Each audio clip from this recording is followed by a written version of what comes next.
আসসালামু আলাইকুম রহমতুল্লাহি ওবরাকাতু। প্রিয় দর্শক, আশা করছি সকলেই ভালো আছেন। আপনাদের সম্মুখে প্রশ্নোত্তর পর্ব নিয়ে উপস্থিত হয়েছি। আমি মুফতি ইউসুফ বিন হাফিজ।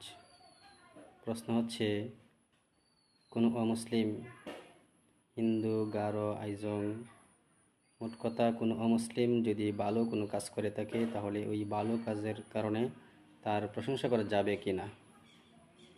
এর উত্তর হচ্ছে, আসলে ভালো কাজ করার ব্যাপারে মুসলিম আর অমুসলিম নাই, যে কোনো মানুষ যদি ভালো কাজ করে তাহলে তার প্রশংসা করা যাবে, এতে কোনো অসুবিধা নাই।